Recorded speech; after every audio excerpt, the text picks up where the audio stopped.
As always, Ted, kick us off. Who do you have as your winner of the weekend? I'm going right back to Ashton Jeanty for Boise State. I love this guy, and He's become a staple of the he's a winners and staple. losers section of this podcast. You know how it goes. When I find something I like, I ride it out for a while.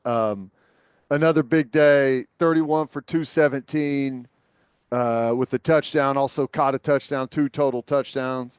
His seventh touchdown of 50 plus yards on the ground. Incredible. To date, 126 carries, 1,248 yards, 17 touchdowns on the ground, 18 total. He is your Heisman front runner. Is he? Who else is in the fight? I mean, Dylan Gabriel after that game. Dylan Gabriel's in the conversation. We'll get to it in my winners and losers. But Travis Hunter got hurt. Yep. Didn't play the final three quarters of that football or final two quarters of that football game. Left in the second quarter with a shoulder injury. I Alabama took a loss to Vandy with Jalen Milroe. I mean, he was at the top of the conversation after they beat Georgia. It feels like, doesn't it feel like Jeanty and Dylan Gabriel? That's the Kind of. conversation right now. I mean, and I don't know that is anyone else numbers wise. I We hit it in the recap. Garrett Nussmeyer has to start sneaking into the conversation, right? With the numbers he's putting up. Yeah. Yeah, probably so. Probably so. I mean, it's Cam Ward at Miami, they're still undefeated. I know that two of those wins are interesting, yeah. but he's got the numbers. I mean, and he's a he's fun to watch. So I think Cam Ward's in there, and You got your two leaders passing right now are uh it's crazy. Jackson Dart 2384, Cam Ward 2219. They're both right at 70%. uh Dart is 151 of 215, Cam Ward's 148 of 214. So they're right there. Now one Cam guy's Ward team has two losses, one guy's team is undefeated. has way more touchdowns, 20 touchdowns to 5 interceptions. So he's Can looking good. But Nussmeyer he ain't far out of the conversation, just under 2,000 yards passing, 64%, and 18 touchdowns. So he's in the fight. I'll say it. Diego Pavia from Vandy, and we'll get to that in my winners and losers. Vandy's my winner. Okay. I see you. I Other than Jeanty, who's more important to his football team than Diego Pavia? Like, it feels like he's changed that program, Oh, yeah, for sure. and they're winning games. Hmm. I don't know. It's just something to think about. Another guy, Kate Klubnik's been awfully good lately for Clemson. Yeah. And that football team, they're starting to play some good football. Seems they found a little bit of a rhythm. Just saying. We kind of buried him after what happened to him against Georgia. Yeah. Klubnik, 67%, 1,500 yards, 17 touchdowns to two interceptions. Pretty good. Jeanty, I I think he can do it. I think he can do it. We'll see. Got to stay healthy. But is Boise State? Do they have like two goals right now? Number one is to be the Group of Five team in the playoff. Number two is to get Ashton Jeanty to win the Heisman Trophy. Yeah, and I'm not even sure they're in that order. Fair enough. You know what I'm saying? Um, I just to put it in perspective, he leads the nation in rushing right now by 300 yards, and he's got 17 touchdowns. He's got the most touchdowns. The Samson kid from Tennessee already has 15 touchdowns. He's not far behind, but he's got half the yards rushing so far. And then the Caleb Johnson kid from Iowa's He's doing pretty good too. He's got 937, only 118 carries. But the crazy thing to me is Jeanty's averaging 10 yards a carry, 1,250 yards on only 126 attempts. That's crazy. It's It's crazy. awesome. Jeanty and Gabriel. We'll There see we how the go. rest of the season goes. All right, who do you have as your loser of the weekend? I had to go with the University of Southern California. Blown lead. Jumped out to Mm. a big lead over Penn State at home. This was going to be a huge win for them to get back on the right side of things. But now they have fallen to 3-3 overall, 1-3 in the Big Ten. It looked like if you were watching that game, it kind of looked like USC was about to run Penn State off the field. That's right. I mean, early for them, that offense was rolling. It was explosive play What, after 20-3 or explosive something play. like that at one point?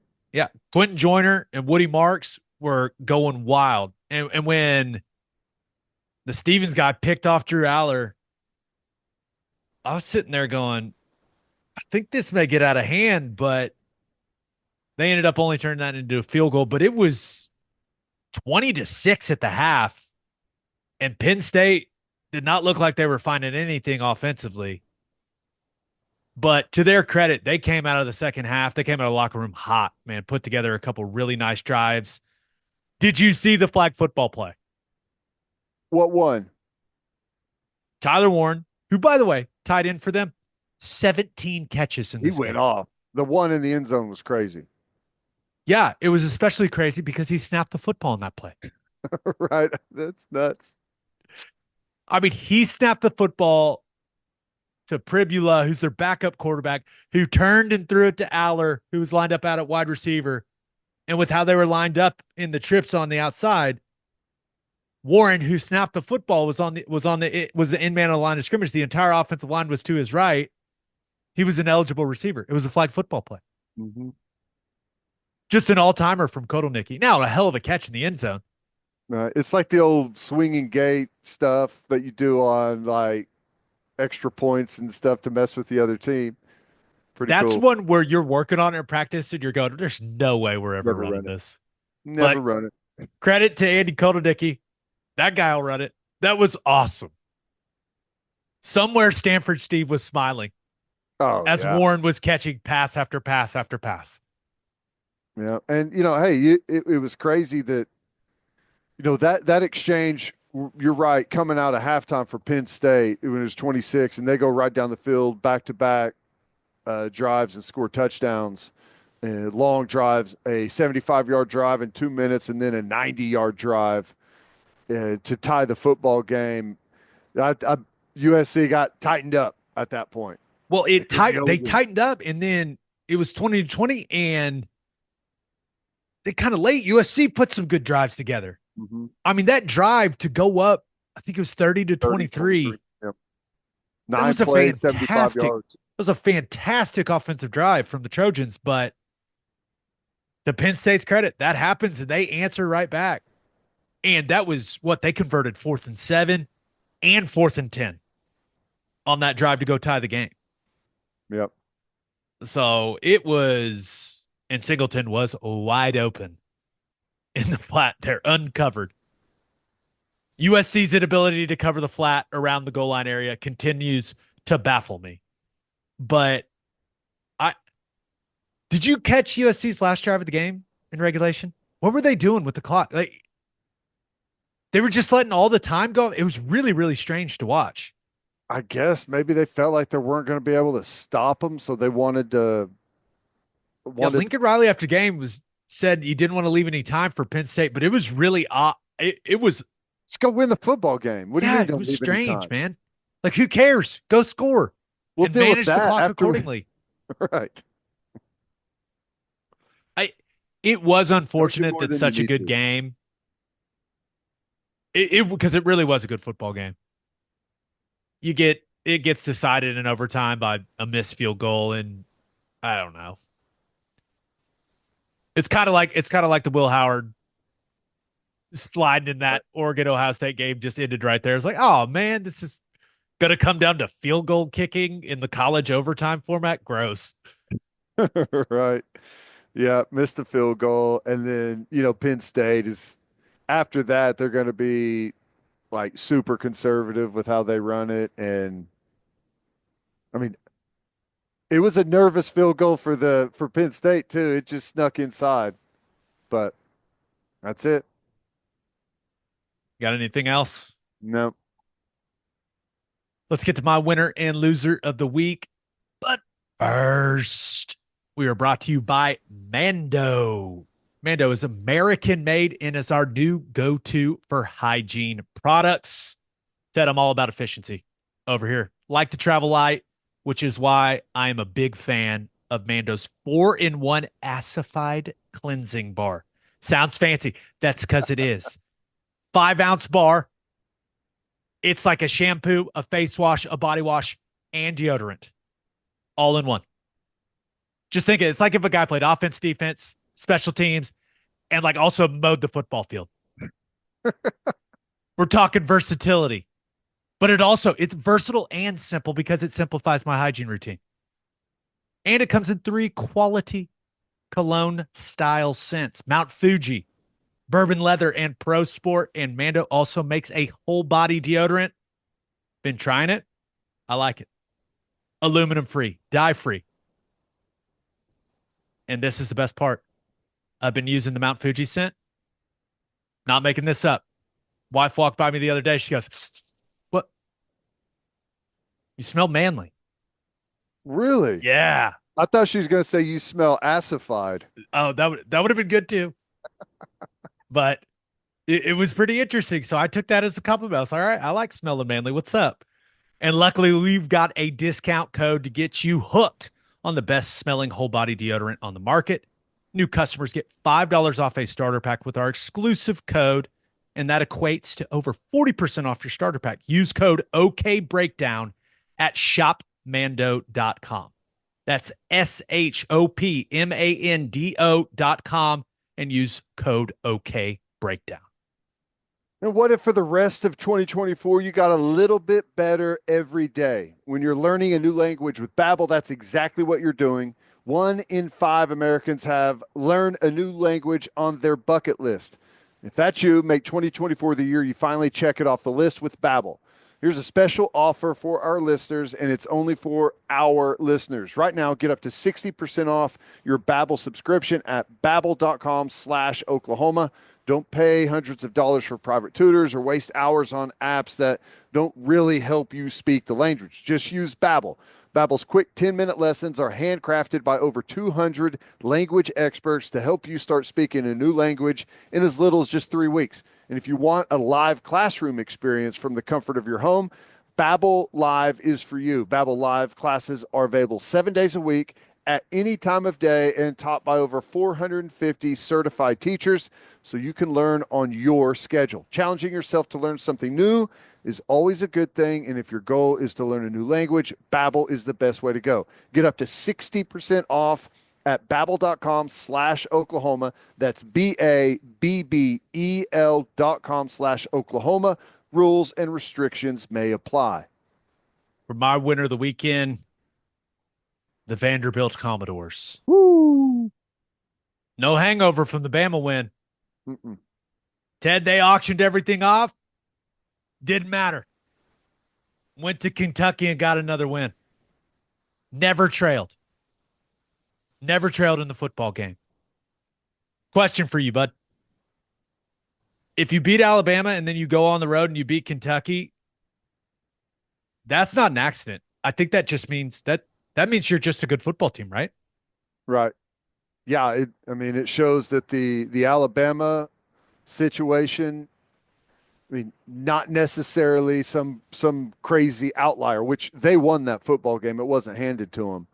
They went and won that game, won against Kentucky, had Missouri, a top 10 team at the time, on the ropes at their place. They're for real. That's a good football team. And Diego Pavia is fantastic. Yes, he is. He is so much fun to watch. I hope that knee injury He suffered in this game, right? Kept playing. Tough guy. Hopefully that's nothing serious moving forward. Hopefully that doesn't limit his mobility because that guy is so fun to watch. He's one of those guys where I think that if you just surveyed all college football fans, if you're like, hey, we're going to give Diego Pavia unlimited college football eligibility, Yeah, just keep going. I think we'd all go, you know what? Fine. We'll allow it. Just because he's that much fun to watch. So hopefully he's all good. But I was watching this game going, why aren't we running the quarterback run stuff that Vandy's running? It makes so much sense. QB draw in a variety of ways, multiple versions of QB counter where it's getting him out on the edge of the defense. Ted, they ran QBG lead, attacking the edge of the defense where the running back is just coming downhill and leading the way through the hole off the G kick out block. It's beautiful. It's beautiful. Last thing on this game. Can Vanderbilt get like really good? Yeah, Like consistently really good? sure. Because Kentucky has been, I mean, Mark Stoops, I feel like there's a ceiling at Kentucky that we all can acknowledge. And Mark Stoops kind of has them bumping up against that ceiling. I think that's fair to say. Now, maybe if Yeah. they could get a true difference maker at quarterback, then that becomes a different conversation. But you look at Vandy, and I know that there's some probably some restrictions when it comes to who you can get into that school. I understand that. But Nashville just might be the best city for young people in the country. You're gaining this momentum this year. Like I'm really interested to see how Clark Lee and this staff, like how they can use this to set their program up for more success moving forward. Because Vandy's hot right now. Vandy's cool. People are talking about Vandy. I think one of the most interesting things in college football right now is how does Clark Lee and this like how do they capitalize on their current momentum? Yeah. Keep selling off pieces of the stadium and all of that to generate some revenue. Yeah, I mean that's to me that's the one thing like to truly be in that top category. I think it's definitely safe to say that they can climb out of the cellar that they've been living in the SEC for a really long time. But to be a consistent top team in the conference, it costs a lot of money. And I don't know about like what their NIL stuff looks like or whatever, but I mean that would be the only thing that I would say is going to hold them back. I think I saw a quote from Mark Stoops talking about Vandy's NIL investment after the game, and I don't think that played. I think it was a real quote. I don't think that played very well with Kentucky's fan base. So just interesting. But Was he saying that their NIL is better than Kentucky's? I think he would say, hey, look at what they were able to do with NIL with Pavia. And I don't think. And remember, he's got a transfer quarterback that was at Georgia. And Pavia came from New Mexico State. Yeah, it's It like seems like a strange quote. New Mexico State to Vanderbilt was, yeah, he may be one of the cheaper transfer quarterbacks in the country. He's fun though. And Yeah. I firmly believe this. I think he should be like I think he should be in the top three, maybe at the very least top five of everyone that's got a Heisman Trophy vote. He has to be in serious consideration at this point in the season. I know we got a lot of ball to play, but that guy has brought life. Diego Pavia has brought life to Vanderbilt football. Yeah. Trying to see where he is statistically. The statistics are not going to wow you, and I don't No, care. right. I I'm with you. I mean, because all things are not equal, so stats don't always tell the issue. But you typically, I mean, you've got to have you can't not have good stats, and you can't do it with bad stats. His stats aren't bad. I mean, he's throwing 70% completions, 1,100 yards, 10 touchdowns to one interception. That's pretty good. I think And the biggest his biggest accomplishment is he's gotten that entire locker room believing they can go beat anyone on a Saturday. yeah, That yeah. that's Heisman Trophy caliber stuff in my mind.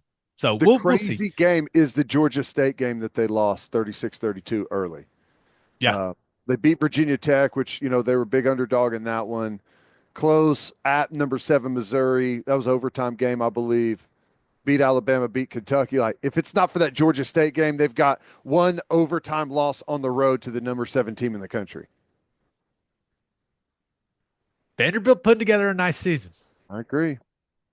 My loser of the weekend, the Colorado Buffaloes. Just a wild ending to a football game. Looked like they were going to finish off the comeback. They pick off Avery Johnson on that fourth down play. It looks like they're returning it for a pick six. The guy falls down. Oh my gosh. Just brutal. Falls down. But hey, they score a couple plays later. And they've got all this momentum. The crowd's going crazy. There's all these celebrities on the sideline. It was a scene in Boulder. And Jace Brown did not care. 50-yard touchdown.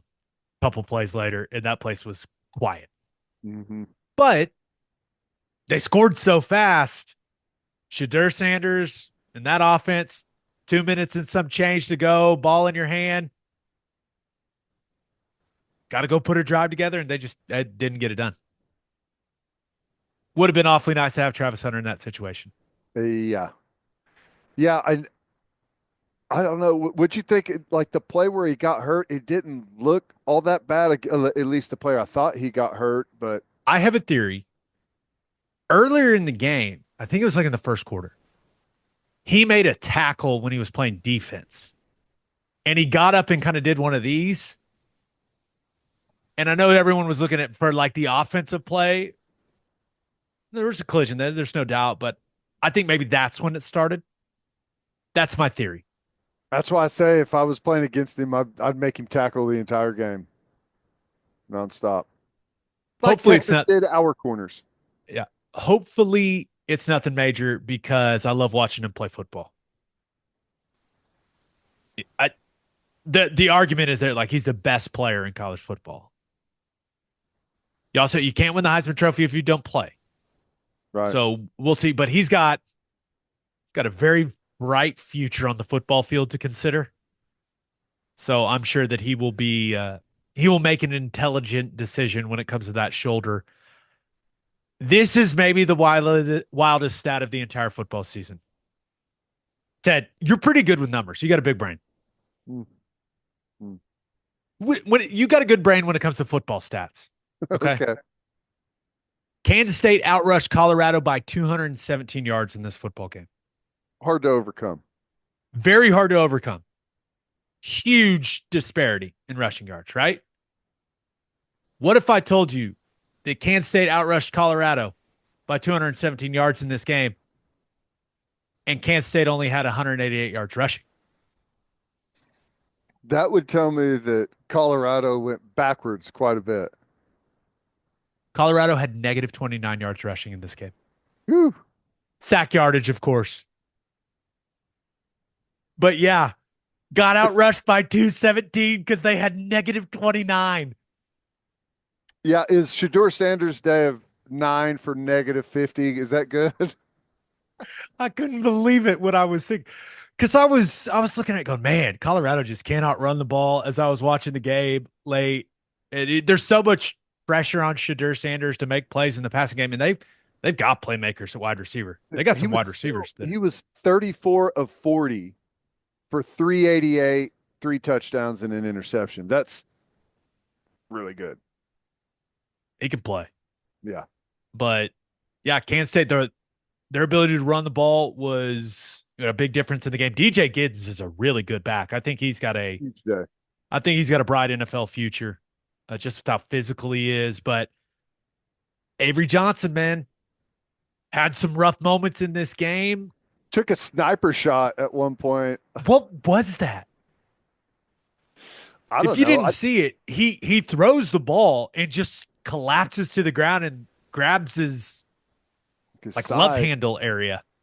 Well, I thought it was like what Quinn Ewers did, but they took him into the locker room. Then he come jogging out, hair blowing in the wind, and goes back in the football game.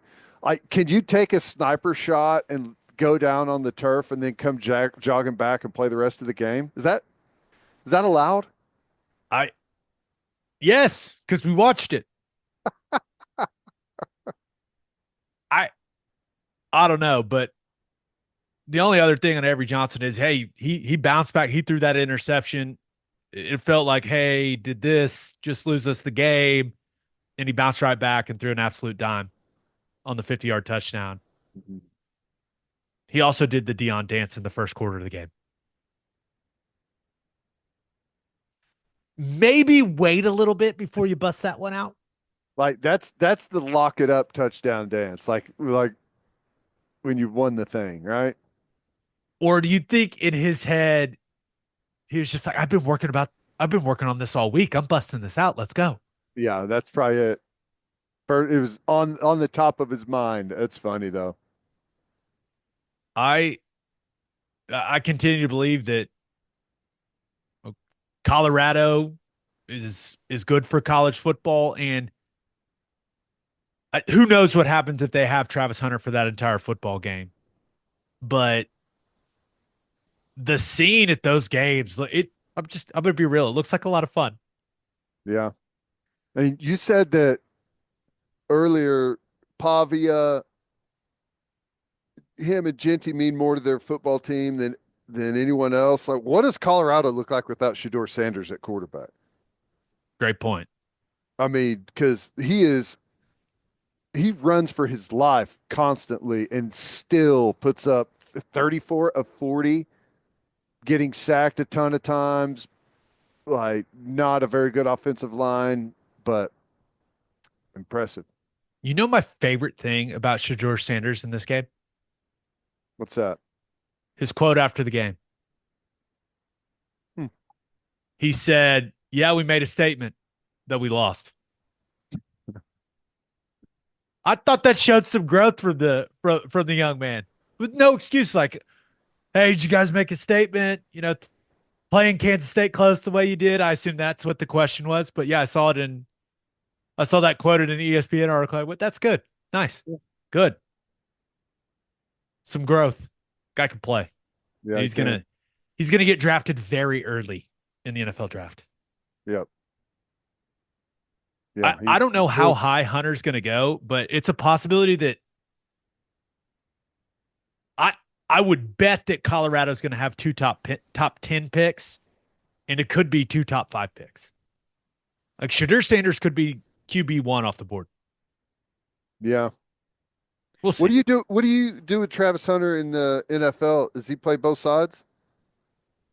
I have no idea, but I want him on my team. I know that. Yeah. Wide receivers get paid more. Yeah. But Wide receivers are certainly more marketable. If you have to pick one, like wide receivers to pick if you're Travis Hunter. If I was advising him, like negotiating his contract, think about how difficult that would be. It's like Otani. How do you negotiate it if he plays both sides? You can't just pay him like a top wide receiver. You can't just pay him like a top corner if he's playing both sides. But how do you? I don't know. It's interesting. I think Is he like the he can't do what he did. I just don't think there's any way he can do what he did in college in the NFL. It's just there's dude, everyone's so big and strong and fit. It's just there's that's too much wear and tear on your body. right? But I think he could do it in pieces. Yeah, I think he could play situationally defensively and play full time wide receiver. Like come on the field like third and long, second and long, and third and long. Yeah. I don't know. Something like that. I don't know. I can't wait to see what happens with them in the I don't NFL know. though. It should be fun. I agree.